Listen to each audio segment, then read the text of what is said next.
जी।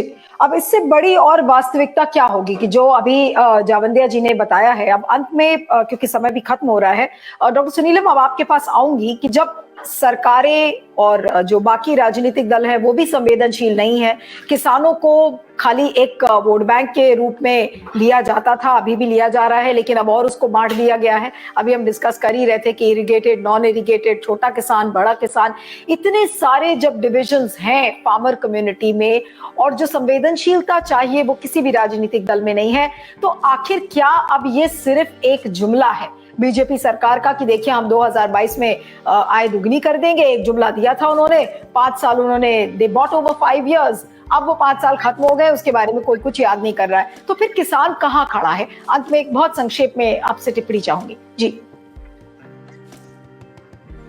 जी नीलू जी, असल में पूरी बात विजय जावंदिया जी ने कह दी है, लेकिन उन्हीं की बात को थोड़ा सा और ताकत देने के लिए मैं कहना चाह रहा हूं। जैसे आप देखिए, गेहूं का मैंने आपको कांग्रेस के समय का मैंने बताया, अब 2014 का 1400 रुपए था प्रति क्विंटल का, 2022 में हो जाना चाहिए था 2800 रुपए, अगर दुगनी करने की बात थी, तो वो केवल 2015 रुपए क्विंटल है ना अभी स्थिति। और आप अगर देखें यूरिया का जो दाम है वो 2266 रुपए बोरी था, वो अब 734 रुपए है ना। उसके अलावा ये है स्थिति।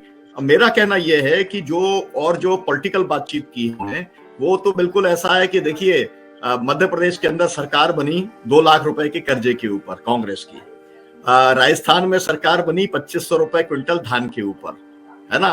और अभी राजस्थान के वो जो सरकार गई हिमाचल के अंदर भाजपा की, वो एप्पल ग्रोअर्स जो थे और उनको अडानी ने जो दाम नहीं दे पाया था उसके चलते गई। मेरा कहने का मतलब है कि जो है उसकी एक अपनी राजनीतिक ताकत है, लेकिन उस राजनीतिक ताकत को वो कंस्टेंटली उपयोग करता है, ये बहुत महत्वपूर्ण है। और आने वाले जो 9 विधानसभा के चुनाव हैं उसके अंदर हम जो है उसको अपनी ताकत को गोलबंद करके हम उसका उपयोग करना चाहते हैं। जैसे बंगाल के अंदर हमने किया था नो वोट टू बीजेपी, उस तरीके से आगे भी हम करना चाहते हैं। और एक और बात कहना चाह रहा था, क्योंकि उस समय लिविंग वेजेस की बात कही है ना, तो एक अभी तो सर्वाइवल के वेजेस हैं, है ना। लिविंग वेज की बात तो आजादी के आंदोलन के आप जितने ट्रेड यूनियंस की आप अगर देखेंगे उस समय के कागजात, क्योंकि मैं एचएमएस के साथ जुड़ा रहा था, मैंने देखा है वो सब उस समय लिविंग वेज की बात करते थे। अब दुनिया में डिसेंट वेज की बात होती है।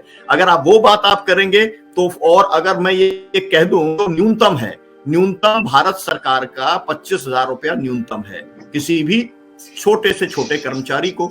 और जो किसान का अभी 6,000 रुपए मिल रहा है उसको एवरेज, तो कम से कम 6,000 को 25,000 तक पहुंचाने का एक रोड मैप जो है अगर वो बन जाए, और मोदी जी जो कुछ गया वो हो गया, है ना, उसको कबूल कर लें कि भाई मेरा जैसा 15 लाख का जुमला था ऐसी आय दुगनी करने का जुमला रहा, लेकिन अब जो है ये 6,000 रुपए की आय 25,000 तक न्यूनतम कैसे पहुंचेगी, इसकी कोशिश मैं 2024 के पहले करूंगा।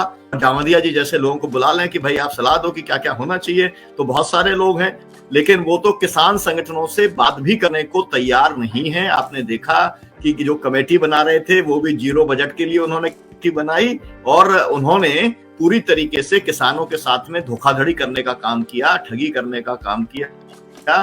तो किसानों को भरोसा नहीं है, लेकिन उन्हें अपने आंदोलन पर भरोसा है, और वो आंदोलन जो है आने वाले समय में फिर से आपको सड़कों पर दिखलाई देगा और किसान अपना हक जरूर लेगा।